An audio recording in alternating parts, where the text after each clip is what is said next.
You know, we'll talk about it if it gets locked in, but we'll see what EDG opt to do in this situation. They could go to lock in the Tahm, Kench, and Jinx, get themselves a powerful bot lane. I think, you know, Viper did exceptionally well, but now that it's locked in, you get to vent why you don't really like this early Tahm, Kench pick. Because, like, yes, you're denying Senna Tahm, but you can also just play, like, Senna Seraphine, and how are Tahm Aphelios ever going to, like, trade with them? It's just, like, exactly what Top Esports are going to do. They're vibing here. You give them a free lane. Both of these champions scale exceptionally, so I expect this to be locked in by Top Esports. Tahm, Kench is like so hard to punish, right? Both Seraphine and Senna have on-demand movement speed. Senna's a bit delayed with the E, but like if Seraphine pops a W, you can just run out the Tahm, Kench W. You should never be under pressure unless you misplay or like a gank comes in. So you just got a super scaling free lane for Top Esports. Just so comfortable right now. Let's see what they end up going for. The Seraphine does get in locked in there. So Top Esports kind of echoing your sentiments, shall we say. And now the Taliyah is going to be the priority here for the side of Knight. And again, I think the Taliyah was exceptional at just stopping this, you know, Aphelios, which was JackeyLove in the last game, at getting into fights. So if this does get locked in, it can do a very similar thing. I think both Scout and Knight, we have to just say are the highest of the highs. And yeah, there you go. We're going to be locked and loaded here. So right now, Top Esports, they're sitting pretty. They haven't really revealed a huge amount of how their composition wants to physically function as a whole, but they've got themselves some pretty powerful picks. I mean, I'd say it's kind of similar to what EDG had last game, where you want to like play your keep your backline safe and keep everyone at bay. And that's the issue. Is like, you know, with the Aphelios, you often want champions that can get him into range, whereas like you're going to be outranged by the Senna, by the Seraphine. You can't walk up to the Taliyah.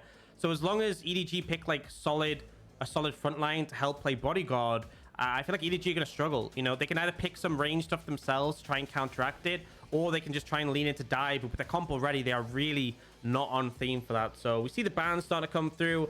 You can see Top Esports don't want Scout getting the Ahri. You know, potentially concerned about like Vi Ahri is something that Jiejie and Scout have played as a combo that would be very effective at dealing with the threat. So could honestly even see Vi as a ban if you're concerned. Jiejie has played it a lot so far this split.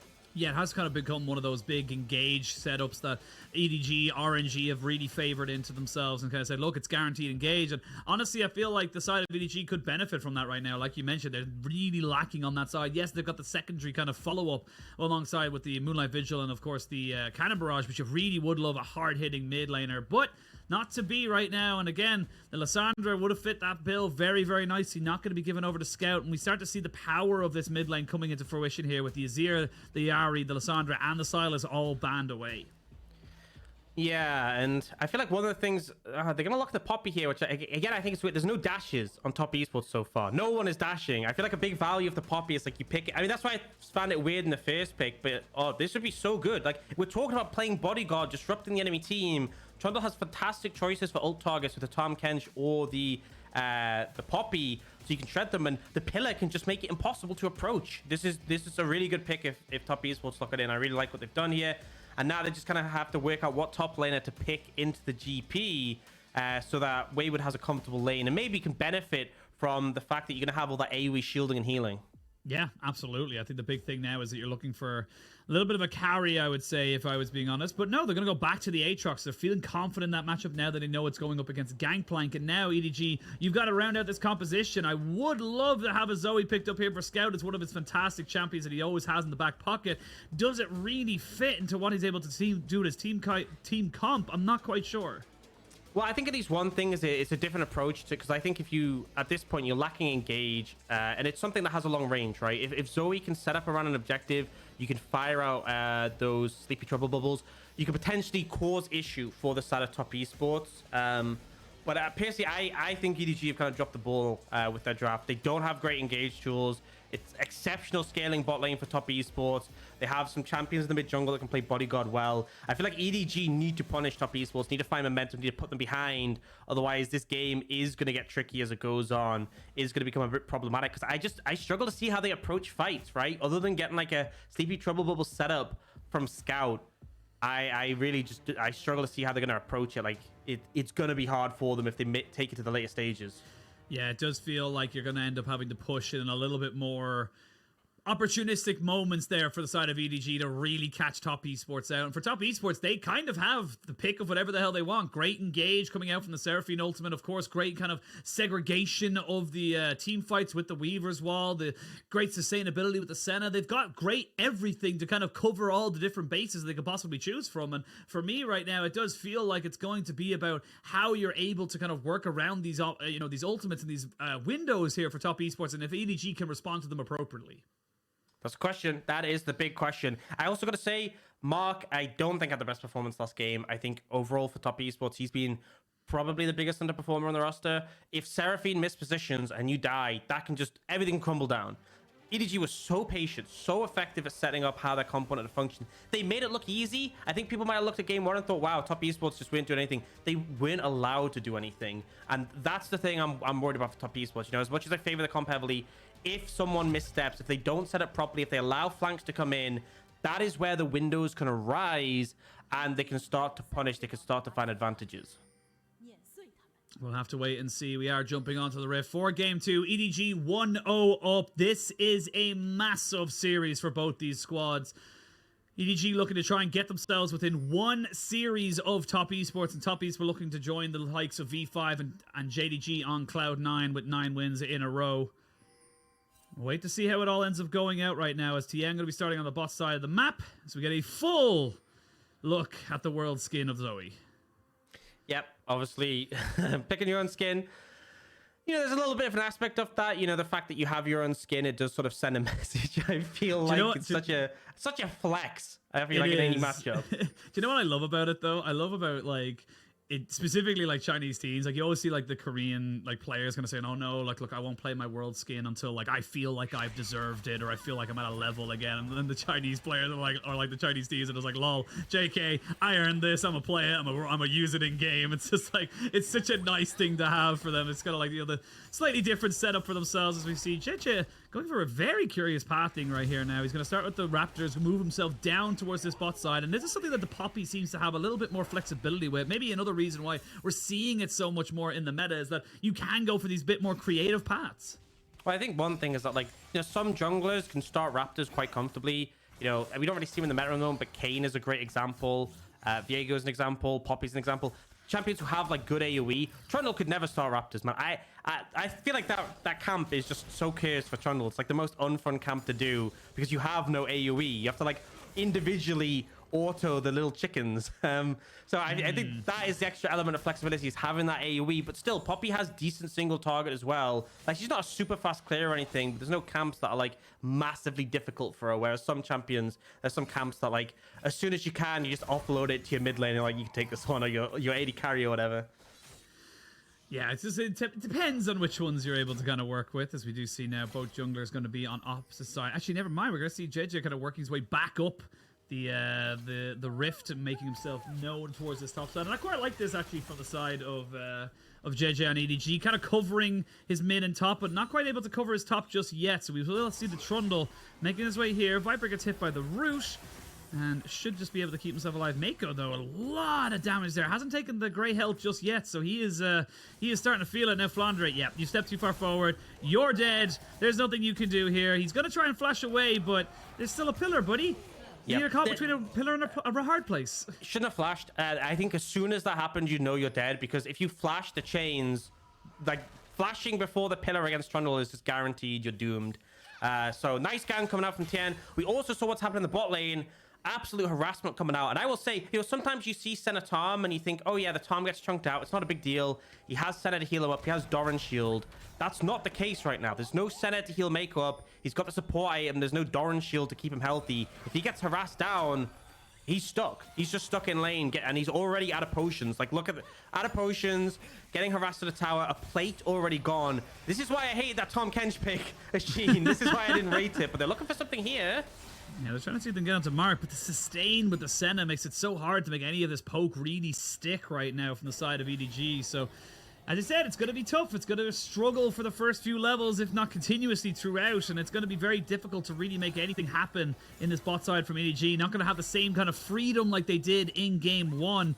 I will say, though, you do have a traditional AD carry, so those big team fight ultimates could still be well up your alley, and You did see in the picture-in-picture, while Flandre was getting ganked up on the top side, we did see a cleanse being burned by Knight in the mid lane, as Jiejie did end up putting himself there. So nicely done there by the EDG jungler to make sure he's not losing across the map and making sure he's being as active as he possibly can. But right now, it's going to be just, again, it's kind of EDG looking to try and maybe force this one back, but I feel like they need to be careful here. They're going to land the roots down, and now it's going to be Viper, going to be in a lot of trouble. He needs to fully commit because he knows he's dead regardless, and now Meiko will have to get himself out of dodge, and that's going to be another kill going up. This Trundle is so active right now. Yeah, really good job from Tian, and has picked the Bami Cinder. So normally we see, a lot of the time we see the Divine Sundra build. He's going just for more of that tanky option, and as a result, obviously also helps you clear those AoE camps. But yeah, nice gun comes in. The setup was really there from JackeyLove and Mark, though. JackeyLove even going to go up and pick up all of his stacks and has now completed the upgraded support item. This is one of the things with Senna, as fasting Senna. It's so easy because your auto range is so long, even base, even between souls. It's so easy to get the support item upgraded. So at this point, JackeyLove has that. He has wards in pocket, and it just really expands control. The biggest threat to this Senna Seraphine is ganks. You know, if you bring multiple members down, it's so much harder when there's all those wards being dropped by the enemy team. Yeah, it just becomes far more difficult to really make things happen. As we start to see level 6s, you will have the cannon barrage available in a second. Flash has to be burnt there because the trouble bubble landed, but will be enough. The ignite is ticking. It won't be enough to take him down as the Senna is there, but that was very, very close. And you can see now Knight actually struggling into the Zoe right now. The Taliyah not really able to match it. Yeah, Scout doing a good job of applying pressure, showing a lot of the proficiency, but also Zoe can just be a very annoying lane opponent. The fact that she can get free summoners, steal them off you, but obviously the ones you get for minions is fantastic.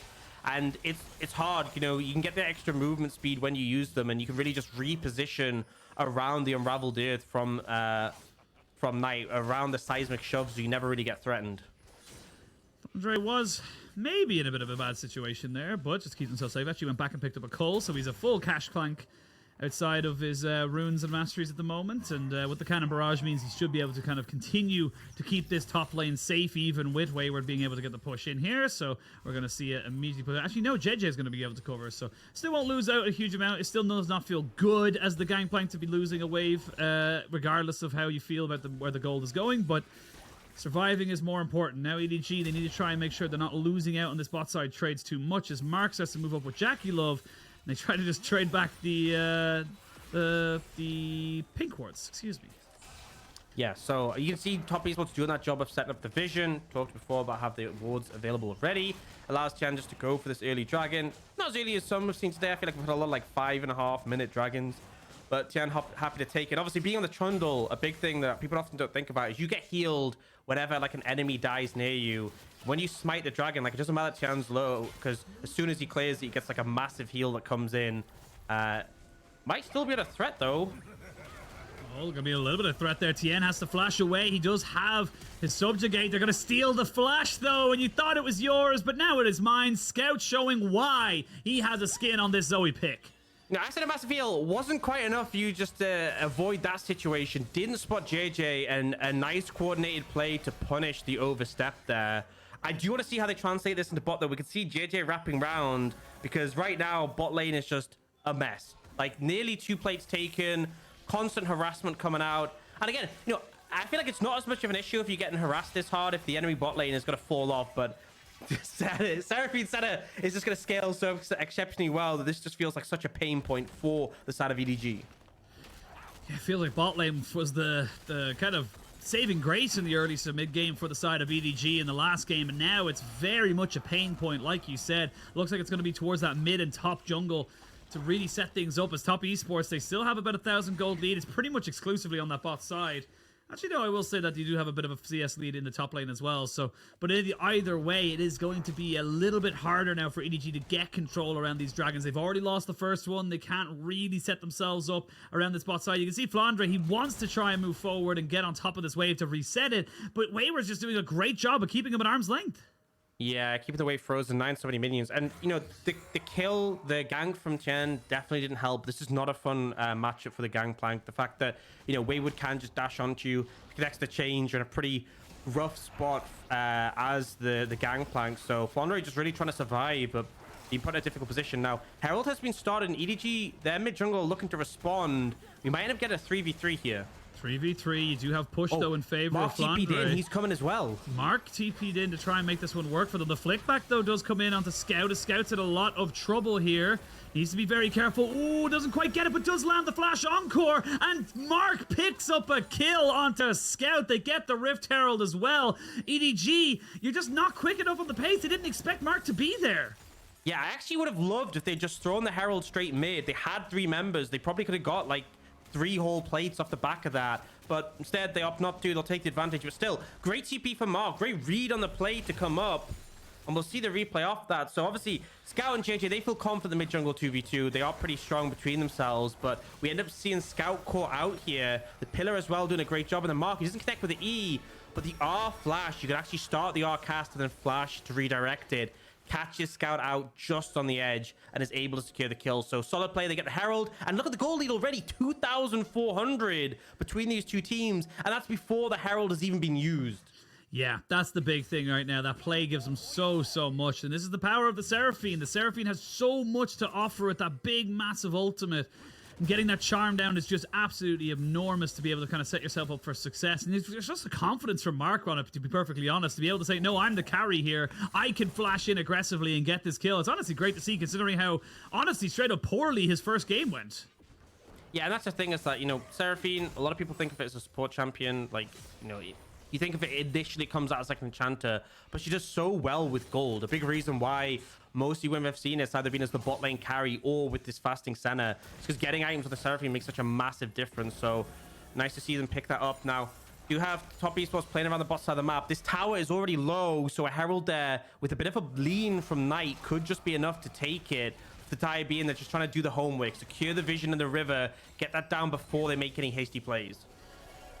You can already see the top lane as well. The Aatrox doing a fantastic job of just keeping Flandre at arm's length, not able to get the barrels off to control the wave state. You see the barrel he wanted to set up there underneath the tower. He would have loved to be able to get that one going from now. Scout, though, forced to flash away immediately because he knows if that pillar comes up on top of him, he's just dead. Yep. So good punish. And I think Tian has been so active this game. Other than when he was caught out at the dragon, not much has happened. But now they have prior mid. They have the move because Scout had to back away. And the wall is going to trap them. This is an uncomfortable spot to be in. It's not going to stay up for much longer, though, so they may be able to try and burst this one away if they're able to kind of work it. But that being said, they're stunning people underneath the work ground, and Rift Herald will get the charge off. You can see just how hard it is for the side of EDG just to even defend themselves. They were 3 there, and they still couldn't do anything. Yeah, I mean, the thing with the wall is as much as it doesn't let them make a dive or anything, it just means it's so easy to funnel skill shots into the fact that they're trapped against it, chunk them out, put them in a comfortable position, and then they manage to secure the tower. So no kills, but that lead is growing more and more. Now, might be Tian looking for Scout. Flash just burned, but that movement speed from the barrier maybe gets them out. No, it does indeed. They are able to get the barrier there and does land the trouble bubble as well. So it stops Knight from really aggressing forward. It's just going to be Scout kind of equaling out this wave, and honestly, gotta give massive props to Tian right now. The guy has just been everywhere at the same time as nowhere because he's just been pulling all the stops out. Yeah, and Tian, a player who has received criticism historically, you know, not always being at that top level, but I feel like this has been such a good year for him. Spring, you know, the early game that top esports are able to show, even as late as the finals of playoffs up against RNG, the MSI champions, were fantastic, and he's continued that form into this split. When top esports do well in the early game, it's often off the back of their jungler.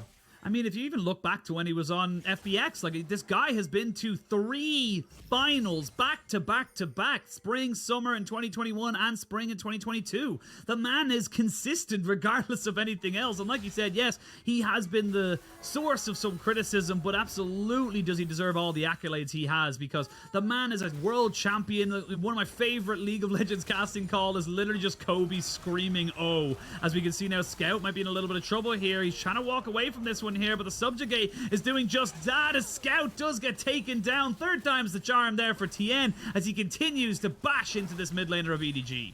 And this is something I honestly love as well. We saw this a little bit, I forgot which series it was, but there was a previous one where it was Wayward on the Gangplank, not on the Gangplank, on the Gragas and Tian on I can't remember what pick, but like as soon as the flash was burned on the opponent, they just consistently look to repeat gank, repeat gank, repeat gank. Tian is someone who really will constantly punish someone as being down. Like Scout's flash goes down, He looks for another gank, doesn't find it. Looks for another gank, does find it.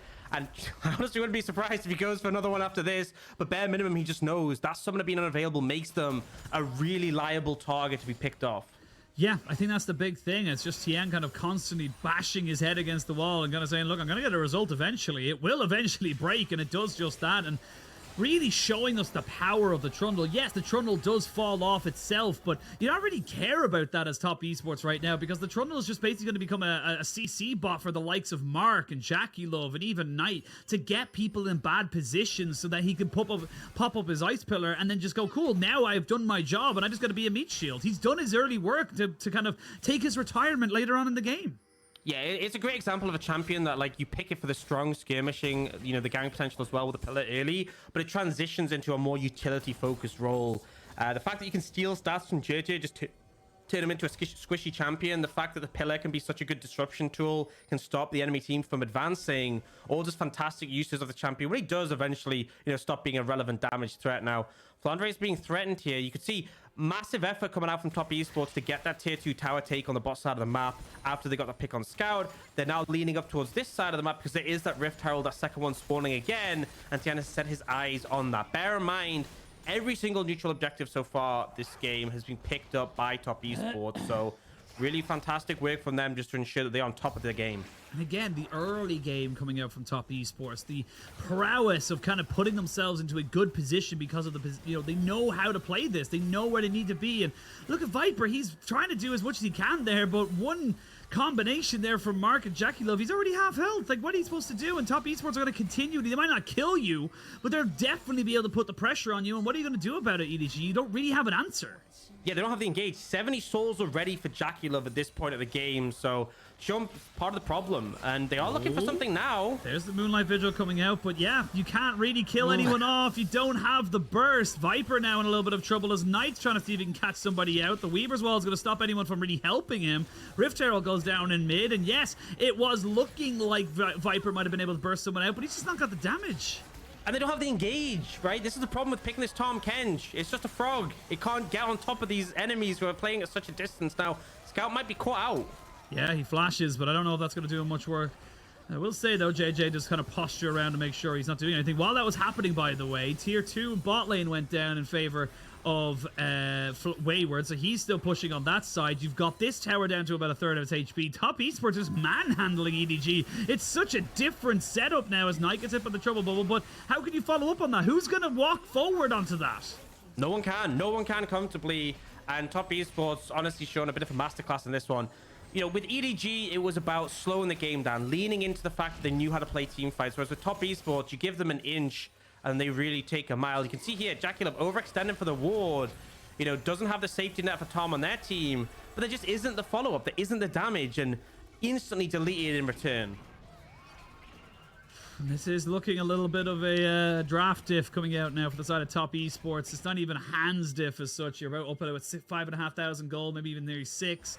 EDG, they don't really have an opportunity to get back into this one. Yes, you have incredible scaling where the Zoe will one-shot, the Gangplank will get there, the Aphelios, of course, 200 years. We've talked about it a million times, but I don't think you've got 20 minutes left in this game. I don't even think, you know, we're not even in 20 minutes of this game, and I still don't think you've got that much long left. It's just going to become harder and harder as long as these big item spikes are coming out. Like, you've got the Liandry's Anguish, you've got yourself up to a nearly second item onto the Senna.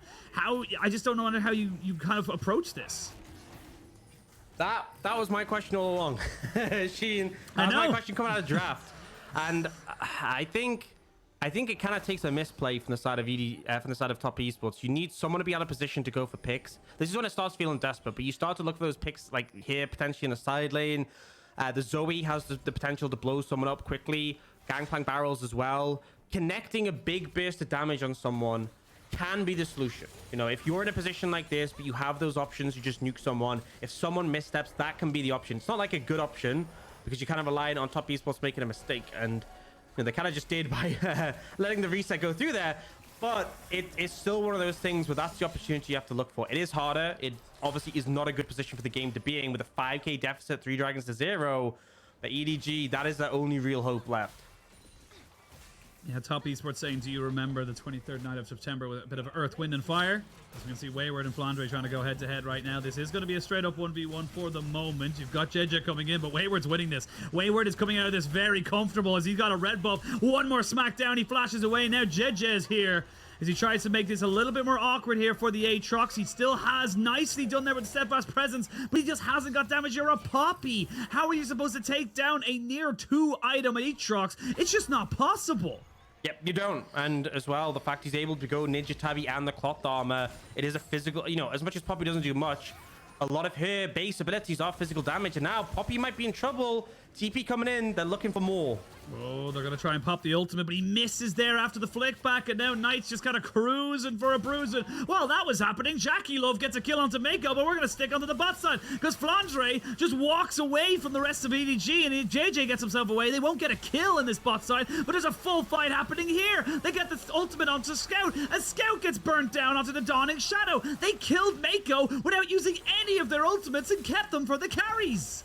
This was the problem, is that the TP was coming through, and Meiko, I assume, made the decision to try and stop the teleport with his life. The only way Tahm's gonna be able to do it quickly is by using his Abyssal Voyage in, and very quickly Top Esports will just picked him up after that. We're gonna replay.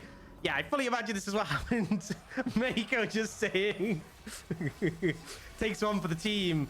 And obviously this does stop the TP from Mark coming in, maybe prevents his teammates from dying, but then Scout ends up overstaying a bit, gets caught out as well. As you said, those ults were still available, and now, you know, that lead has grown. 6,500 in favor of Top Esports, dragging in 2.5 minutes, and it's an Infernal Soul, as if it couldn't get worse. EDG are still looking for their desperate way back in the game. If we can just see how powerful, again, that this composition is for Top Esports, and gotta give massive props over to Tian. 100% kill participation, 3, 1, and 4. He has made this Trundle look like the most broken thing on this patch, and he's only basically not even 22 minutes into the game. So the one thing I will say, though, it's going to hurt Top Esports if they cannot get the soul, which I don't think is going to be that big of an issue for them. But if they cannot, they do not have a great Baron take. It would take a while for them to be able to burn it down, but I don't think they're looking or worrying about Baron for now. You don't have a Gale Force for Viper. You have to be devoured, and that's already a massive tool used. Yeah, I think the fact that they can lead in a scaling means it's not really a concern. But also, there's two things to think about with Baron, because Baron DPS is definitely a factor, but also like how easily you can tank the Baron. Like Top Esports have a healthy Baron because Tian is very tanky and they have sustain from their team. So if they do start it, it'll take a while, but they're not like going to end up like 10% HP as a result. But to be honest, I don't think it'll necessarily need to come to that, as at the moment they're continuing to apply this pressure. And right now, look how trapped EDG are on their base. There's like a ward in their bot side jungle, and then there's like control ward near the bot tier 1 of Top Esports. That's all they really have, all they're working with outside their base. Here we go. And they're now looking. They're going to try and get something, but Jiejie is the only engage you have, and no one else could walk forward. Scout got charmed by the Encore right at the back end of that. The pillar is good. The Moonlight Vigil does a decent amount of damage, but it's already a double kill for JackeyLove. They flick back Viper, and Scout give him the triple, and that's going to be all she wrote for this game. You got to feel Top Esports just way too far ahead and drafted EDG into the ground. 100%. I mean, you just don't see how you can approach that. Jiejie tries, and I mean, it's not a fantastic try, but that's how desperate it is. You just have to do what you can, tries to dash in, and just gets instantly obliterated. You're going into this comp without a flank, going in one direction. It's not going to work. And the real pain point is they don't just lose the Poppy, they lose the rest of the team because the follow-up is there, and Top Esports are leaving no survivors in this game. Yeah, they're going to be able to break up in the base after this as well. But let's look at this again, because Jiejie, he is the only real engage. He's trying his very best to make this one work, but I just don't know. What else can you do? Yeah, didn't try to catch him in a stun against the wall. I expect if that happened, you'd get the follow-up from, like, Meiko. But unfortunately, it doesn't connect. But we don't get time to see more. Now, Baron has been secured by Top Esports. Dragon is alive and it is soul. Meiko, that's not what you want to be. It doesn't matter. He's going for it. He has to go for it. He's going to try hand deliver Tian, and he does. They're going to try and burst him out, and they get him. Dragon is live. It hasn't been started, but there's going to be the ultimate from the Seraphine. You tried your best. You had to go for something, and sadly, that something leads you to more death and despair. Top Esports will take themselves the 2 kills, 3 kills even, while JackeyLove secures themselves the soul. And yeah, I respect the play. I completely respect the play in that situation. You have to go for something. But unfortunately, you end up at a choke point against the combo of the Taliyah Seraphine, and you just get absolutely obliterated. JackeyLove will grab the Infernal Soul, just make his way over here, easy as he does, and yes, Tian is down, but the big carries are still up and alive. I think the biggest tragedy is that Tian loses 100% kill participation now in this game. Because he died, he wasn't there to help out the rest of his team to pick up those 3 kills. It's very sad. He got 2 of them. He didn't get the 3rd. And that means that we are going to see now another kind of move up towards this top side. It's going to be a methodical move for the side of top esports. Like, Jiejie's a tank, and JackeyLove shredding him. Now, they might have looked for a barrel there, but still not finding anything. And they're just going to clear out these inhibitors. Top esports can just harass them down, use the Baron minions to apply this pressure. Yeah, and they can just keep going. They've got a TP on Wayward. He's going to be able to come back. They've already used the TP on Mark. TP and Wayward are going to be using that bot side to just get triple in-hit. Flandre gets taken out by a 1/3 of his HP by one combination of this Taliyah from Knight. And this game is all but done. It's going to be the Baron minions barreling in to try and get this one. Unless you get a miracle fight here, EDG, you ain't going to be able to survive, let alone win this game. Got to see what they can do because the minions are building up. It's now or never to go for it. You have to go for something. Here we go. Viper goes in. It's a great Moonlight Vigil. He even has a Devour to keep himself alive afterwards, but you've already lost Nexus turret number 1. Nexus turret number 2 is taking a while to fall right now. Eventually will go down. There goes Meiko. There goes the rest of EDG back into their fountain, but there's nothing left for them to take. They didn't take a single tower. They didn't get a single objective. A near perfect game from Top Esports over the reigning world champions. This is what happens. You give Top Esports momentum, especially the compositional difference. I feel like EDG really flubbed the draft there, and it just never became easier from that point onwards. You can see at the end, Viper even got a huge Moonlight Vigil, did a ton of damage, and then Seraphine pressed W. Yeah. That's literally the counterplay. That's the problem. So, yeah, I think it all started with that Tahm Kench pickup. I didn't like it, and you can kind of see why. But it's now one apiece, right? Top Esports show if you give them any momentum, they will take over the game. And I feel like EDG, looking into Game 3, need to try and reestablish themselves. When they controlled the game, when it was slower paced and they went into the team fights, that is where EDG can flourish. Yeah, absolutely. I think Top Esports just rolled them, to be perfectly honest. The composition was worked perfectly. They executed that composition perfectly. Because this is the thing, we always talk about this, especially for maybe slightly lower down in the standings teams, is that yes, the comp they build might be perfect in every sense of the word, but they have to execute on said comp. That's what comp diff does for you right there. Top Esports are able to turn around and say, you don't get to fight here, you don't get to do this, you don't get to do anything whatsoever that could potentially bring you back into the game. And even if you do happen to find us on a kill or a catch like you did on Tian, it doesn't matter because it's not exactly the priority carry, is it? Yeah, it isn't. It's like you invested so much to kill the Trundle. And what? Right? It really was just so meaningless. And I want to say some praise. I was a little bit concerned about Mark. I think Mark has been the weakest performer on Top Esports. I was like, Mark on an Enchanter, on a Seraphine, where, like, you know, the enemy team's looking to hunt you down. Like, bear in mind, they didn't have the most engaged, but he had a really good game. Like, really proactive with his ults. Solid. Clearly, you know, enjoying some Seraphine, just getting those big ultimates coming down and managing to just connect on people and burst them out. It was really solid performance from him. And you can see this is why it's such a threat. Like, not only the Senna doing the most damage, but Seraphine also doing a sizable chunk as well. Yeah, you can see the mountain there of the gold graph. They're the mountains you were talking about previously when we were looking at the RA versus BLG series. But yeah, Flandre never got into the game. That one gank in topside just meant that Flandre never really got a foothold. Tian was just around the map constantly. And honestly, Tian is my MVP for this particular game, regardless of who actually gets it, because the man was just everywhere and just knew exactly what he needed to do. Again, the Trundle's always seen as one of those picks like, oh, you don't want to pick that, it doesn't build great afterwards, or if you don't have a primary tank to kind of go for, it doesn't really work out for you. But he made it look exceptional, and just things like the Warmogs as well, just keeping him as healthy as possible because he knew he was just a stat check. Dude, I love Trundle. I'm just gonna be real with you. This champion, so the pillar is such a great ability. The fact you can pin people against walls. I love the fact that we had this terrain from Top Esports to, like, corral the enemy team in. The fact that the Weaver's wall comes down, the pillar comes in, and then it was just literally like a firing range for JackeyLove and Mark. Just aim skill shots here, please. Knight as well, with his stones being thrown at them. It really made it very hard when there's no realistic engage from the side of EDG.